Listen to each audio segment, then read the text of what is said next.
I always saw myself as a pretty average guy, nothing special or extravagant. I grew up in a small town with hardworking parents who instilled in me the values of honesty, loyalty, and perseverance. I followed the typical path, graduated high school, went to a local college, and landed a stable job. It wasn't glamorous, but it paid the bills and allowed me to live comfortably. That's why I have zero idea about how to react to this unexpected situation. I'm sorry if this seems like a huge rant, but to tell you my life story, I would have to start at the very beginning. It all starts with my wife, Stella, and what she did. Stella and I met in college during our senior year. She was a driven and ambitious woman majoring in business management with a clear plan for her future. We started dating after meeting at a mutual friend's party, and it didn't take long for me to fall head over heels for her. Stella was everything I thought I wanted: smart, funny, and beautiful. She seemed to share my values, and we had similar goals. It felt like a perfect match. After 3 years of dating, I proposed.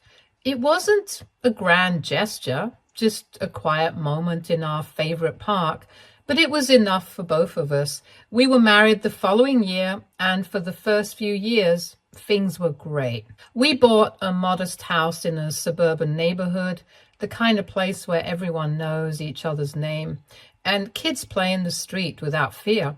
We talked about starting a family, and it all seemed so promising. If only I knew. But as the years went on, subtle changes began to creep into our lives. Stella's job became more demanding, and she started working longer hours. At first, I didn't think much of it. I knew she was career-oriented, and I supported her ambitions, but there were other changes too, things that were harder to brush off. She became increasingly preoccupied with her appearance, which was out of character for her. Stella had never been the type to spend hours getting ready or obsess over fashion trends, but suddenly she was buying new clothes, hitting the gym regularly, and spending an unusual amount of time on her hair and makeup. When I asked her about it, she shrugged it off, saying she just wanted to look and feel her best. I wanted to be supportive, so I didn't push further. Then there was the matter of her phone. A month ago, my phone mysteriously went missing. I remember the day clearly. We were out grocery shopping, and I realized I didn't have my phone with me. I assumed I'd left it at home, but when we got back, it was nowhere to be found. I searched every corner of the house and retraced my steps from the entire day, but it was gone. Stella's reaction was odd, to say the least. She was unusually calm about the whole thing, almost indifferent. She suggested I just get a new phone and forget about it. When I mentioned reporting it as stolen, she was adamant that it wasn't worth the hassle.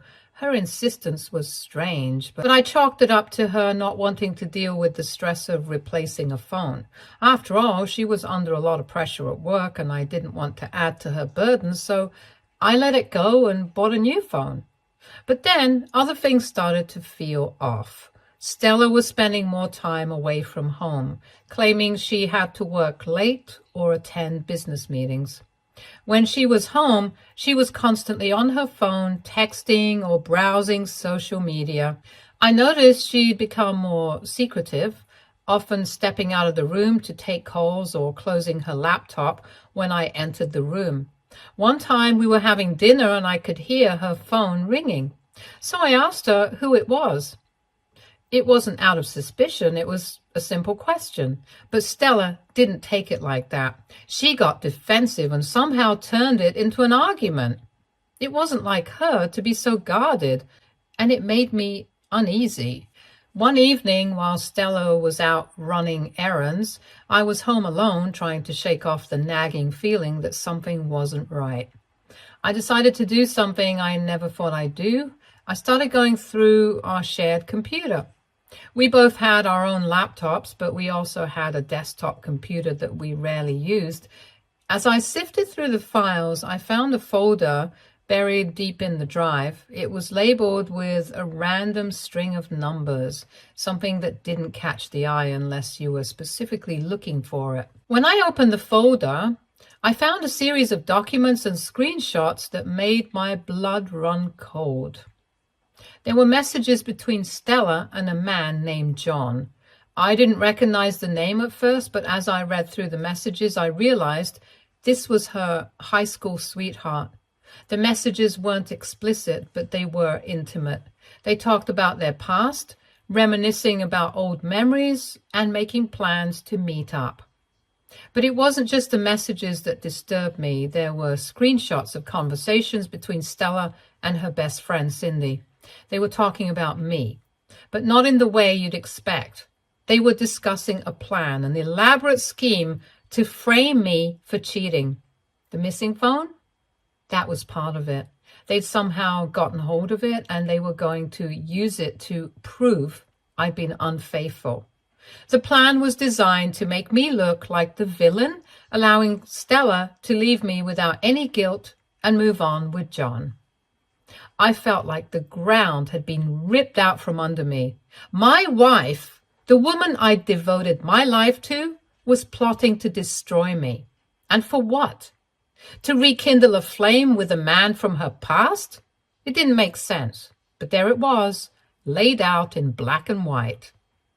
Over the next few days, I tried to act normal, all while secretly gathering as much information as I could. I documented everything, took screenshots, copied files, and even started recording conversations. I knew I needed to protect myself because Stella wasn't going to play fair. Then things escalated. I overheard a conversation between Stella and her mother one evening when she thought I was out of the house. They were talking in hushed tones, but I caught enough to piece together the full extent of their plan. Stella's mother was in on it too. She was coaching Stella on how to manipulate the situation and how to make it look like I was the one at fault. They talked about how they'd introduced John and his kids into our home once I was out of the picture. It was like they were planning a hostile takeover of my life. I couldn't believe what I was hearing. The woman I loved and her own mother were plotting to ruin me. It was like something out of a bad movie, but it was my life. I knew I had to act fast before they could execute their plan. But I didn't confront Stella right away. Instead, I decided to turn the tables. I reached out to a lawyer, explaining the situation and seeking advice. I also started planting seeds of doubt in Stella's mind, making subtle comments about how strange it was that our marriage seemed to be drifting apart.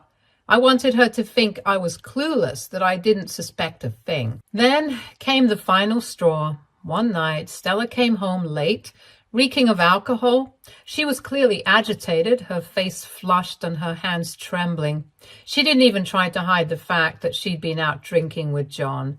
She stumbled into the kitchen, mumbling something about how things weren't going according to plan. She didn't realize I was standing in the doorway, listening to every word. The next day, I confronted her, but not in the way she expected. I told her I knew about her plan and that I was ready to walk away without any drama if she was. The look on her face was priceless. She was stunned, speechless, and for the first time I saw fear in her eyes. She didn't deny anything, but she didn't apologize either. She just stood there, frozen like a deer caught in headlights. We had a long, awkward conversation after that. It was clear that Stella wasn't prepared for things to unravel so quickly. She tried to salvage what she could, offering to end things with John and work on our marriage, but it was too late. The damage was done and there was no going back. We agreed to separate and I moved out of the house the next day. I stayed with a friend while we sorted out the logistics of our separation. It was a painful process, but I knew it was the right decision. I couldn't stay in a marriage built on lies and deceit. But things weren't as simple as I thought they'd be. A few days after I moved out, Stella reached out to me asking if we could meet to talk. I agreed, thinking she wanted to finalize the details of our separation, but when we met, she dropped a bombshell. She was pregnant. At first, I didn't believe her. I thought it was another ploy to keep me in her web, another manipulative tactic to control me. But she showed me the positive test and the timeline matched up. She insisted that the baby was mine. And now, Reddit, here I am, stuck with this nagging doubt. I don't know what the future holds, and I'm struggling to make the right decision. I keep asking myself if I'm being selfish and if I'm letting my hurt and anger cloud my judgment. But at the same time, I can't ignore everything that Stella did, all the lies and manipulation. I know that even if the baby is mine, our relationship will never be the same. So, Reddit, AITA for confronting my wife about her plan and thinking about walking away without trying to save our marriage? Would it have been worth fighting for, or was I right to cut my losses and move on? Update 1. Hi, everyone. First, I want to thank you all for your support and advice since my last post. I've been trying to process everything that's happened, but it's been tough. Stella has been relentless in her attempts to contact me, making it impossible for me to think clearly. I moved out and checked into a hotel, hoping to get some space, but she hasn't respected that at all. She's been calling nonstop, leaving voicemails, and even showing up at my work unannounced. It's like she's in full panic mode, desperate to reel me back in before I can slip away completely. I told Stella I needed time to think and process everything before making any decisions. But it seemed like she was in full panic mode. She's even enlisted her mother to call me, pleading with me to come back home and fix things. It's overwhelming. I feel like I'm being pulled in a million different directions. The decision to request a paternity test weighed heavily on me, but I knew it was something I had to do before I could move forward. When I finally told Stella, she was devastated. She cried, pleaded, and accused me of not trusting her, but I stood firm. I can't make any commitments until I know the truth. The wait for the test results has been excruciating, and I'm stuck in this horrible limbo, not knowing what my future holds. Then, just when I thought things couldn't get worse, I received a call from John, Stella's high school sweetheart, and the guy she's been seeing behind my back. His tone was hostile right from the start. He accused me of trying to ruin Stella's life, claiming that I was the one who pushed her to reconnect with him because I wasn't man enough to keep her happy. He said that Stella deserved to be with someone who truly cared for her and who wouldn't question her loyalty. The conversation quickly escalated into a thinly veiled threat. John told me that if I didn't drop the paternity test and come back to Stella, he'd make sure I'd regret it. His words sent a chill down my spine. I didn't know what he was capable of, but the way he spoke made it clear that he was serious. He warned me that Stella was fragile and that if anything happened to her because of the stress I was putting her under, I'd have blood on my hands. It was pure manipulation, trying to guilt me into returning to Stella and dropping everything. But his threats only strengthened my resolve. I couldn't be bullied into making a decision that I knew wasn't right for me or for the potential child. After that call, I felt even more paranoid. I started to wonder just how deep this whole situation went. Was John working with Stella and her mother to manipulate me? How far were they willing to go to get what they wanted?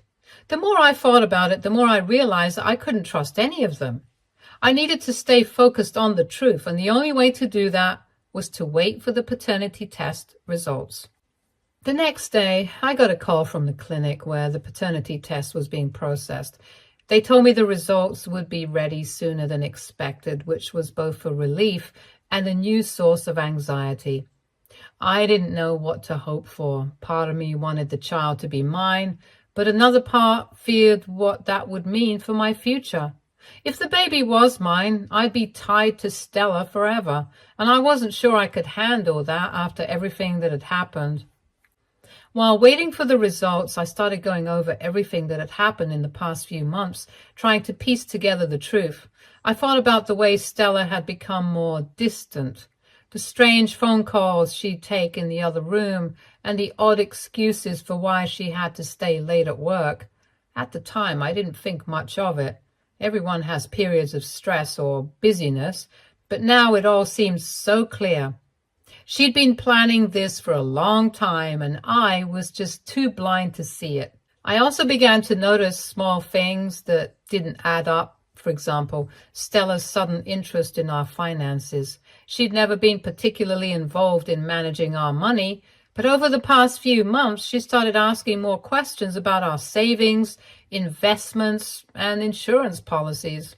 At first, I thought she was just trying to be more responsible, but now I'm starting to wonder if there was a more sinister motive behind it. I'm also starting to question the role Stella's mother has played in all of this. She's always been overly involved in Stella's life, almost to the point of being controlling. Looking back, I can see how she's been subtly influencing Stella's decisions, pushing her towards this relationship with John and away from me. It makes me wonder if this was her plan all along, to break up our marriage and push Stella into the arms of someone she deemed more suitable. As I wait for the paternity test results, I can't help but feel like I'm living in some kind of nightmare. Everything I thought I knew about my life, my marriage, and my future has been turned upside down. I feel like I'm constantly looking over my shoulder, wondering who's watching me, who's plotting against me, and what their next move will be. I'll update you all as soon as I have the paternity test results. For now, I'm just trying to keep my head above water and figure out what my next steps should be. Thanks again for all your support. I couldn't get through this without you. Update 2. Hi everyone. Things have been very chaotic, and I knew I needed something to make sense of it all. After the call from John and the tension of waiting for the paternity test results, I realized there was one person I hadn't considered in all of this. Cindy, Stella's best friend. I'd always known that Cindy and Stella were close, practically inseparable, but I hadn't thought much about her role in all of this until now. The last time when I came across a few old text messages between Stella and Cindy, I had transferred some of them to my phone. But now, with everything going on, those messages took on a whole new meaning. They weren't just casual chats between friends. There was something deeper, something more sinister, hidden in those exchanges. It was clear Cindy had known about John all along, and not just known, but actively encouraged and facilitated their relationship. I knew Cindy wasn't just a bystander in this mess. She was an active participant. And the only way I could prove that it wasn't some innocent mistake was by getting her best friend word. She had played a big part in making all of this happen, and that made her just as guilty as Stella and John. I knew I had to confront her, but I needed to be smart about it. Cindy is clever, and I couldn't let her slip away without getting the full story. I decided to reach out to her and let her know that I knew everything about her involvement. I figured if I backed her into a corner, she might just tell me how it all began. When I called Cindy, I somehow kept my voice steady, masking the anger boiling inside me. I told her we needed to talk, and to my surprise, she agreed to meet up right away. We met at a small cafe on the outskirts of town, a place we both knew but rarely visited. It felt safer there, away from prying eyes. As soon as we sat down, I didn't waste any time. I looked her straight in the eyes and told her I knew about John, about the affair, and about her role in all of it. Cindy's face paled. For a moment, she looked like she was about to deny everything, but then she seemed to realize that there was no point. I had already caught her, and the only way out was through the truth. At least, that's what I was counting on. She took a deep breath and began to talk, her voice shaky at first, but growing steadier as she went on. According to Cindy, it all started innocently enough. John and Stella had reconnected on social media. Stella had been feeling down, complaining to Cindy about how our marriage had lost its spark, how she felt unappreciated and stuck in a rut. Cindy, instead of encouraging Stella to work on our marriage, suggested that she reach out to old friends, specifically John, who had recently gone through a messy divorce himself. Stella took Cindy's advice and sent John a message. What began as a simple catch-up quickly spiraled into something more. John was charming and attentive, and he made Stella feel like the center of the universe. They started talking more frequently, sharing their frustrations and feelings of loneliness. Cindy admitted that she had encouraged Stella every step of the way, telling her that she deserved to be happy, even if it meant finding that happiness with someone else. At first, it was just emotional support, or so Cindy claimed, but things escalated quickly. John began visiting Stella during the day while I was at work, and what had started as emotional support soon turned into a full-blown affair. Cindy was the one who covered for Stella, helping her hide the relationship from me. She even went so far as to arrange a girls' night so Stella could spend time with John without raising my suspicions. Cindy told me that she thought she was helping her friend find happiness, but as she spoke, it became clear that this wasn't just about friendship. Cindy had always been the type to meddle in other people's lives, to feel important by being in the middle of things. She also said that she didn't think it would go that far, but let's be honest here. What did you expect when you schemed to separate a couple? The simple truth was that she enjoyed playing puppet master, and Stella's situation gave her the perfect opportunity to do just that. She pushed Stella towards John, reassured her when she had doubts, and kept her on track even when Stella started to feel guilty. Cindy admitted that she helped craft the plan. They would stage evidence of my affair and use it as leverage to push me out of the picture. Stella could then be with John openly, and it wouldn't matter if the baby was mine or John's, because I would be the villain in the story. Stella and John could live their lives together without any complications. Cindy's role was to keep Stella calm, to help her stick to the story, and to make sure everything went according to plan. As Cindy spoke, I felt a cold anger settle in my chest. This wasn't just a case of a friend helping another friend make bad decisions. This was a calculated, deliberate attempt to destroy my life. Cindy had played a significant role in manipulating Stella, pushing her towards John, and then actively participating in the scheme to frame me. I couldn't believe how deep this betrayal went, and it made me question everything I thought I knew about the people closest to me. When Cindy finished her story, she looked at me with a mix of guilt and fear. She knew she'd crossed a line, and now she was trying to backtrack. She started pleading with me, repeating that she never meant for things to go this far. She claimed she was only trying to help Stella find happiness, and that she didn't realize how much it would hurt me. And then, just like Stella and her mother had done, she resorted to emotional blackmail. Cindy started crying, telling me that all of this stress would be too much for Stella to handle, especially now that she was pregnant. She warned me that if I continued down this path, it could take a toll on the baby. She begged me to consider the child's well-being and to think about the impact all of this was having on Stella's mental health. It was the same manipulative tactics I'd seen from Stella and her mother, and it made me sick. I sat there listening to Cindy's pleas, feeling a mix of disgust and sadness. These people had played with my life like it was some kind of game, and now they were trying to guilt me into backing down. But I couldn't let them win. I couldn't let them manipulate me any longer. The damage they had done was too great, and I wasn't going to be swayed by their crocodile tears. I told Cindy that I wasn't going to drop the paternity test, and I needed to know the truth before I could make any decisions. She tried to argue, but I cut her off and told her that her involvement in all of this had shattered any trust I had in her, and that I didn't want to hear from her again. I left the cafe feeling a strange sense of relief. I finally had the full story, or at least as much of it as I could stomach, and now I knew exactly who I was dealing with. As I walked away, I couldn't help but feel a sense of finality. Cindy's confession had confirmed what I'd suspected all along, that this wasn't just about an affair. It was about control, manipulation, and the lengths people would go to get what they wanted. I was more determined than ever to see this through to the end, no matter what the paternity test revealed. I'm still waiting for the results and the tension is unbearable. But at least now I know the truth. I'll update you all as soon as I have more information. Thanks for sticking with me through this nightmare. Your support means more than you know.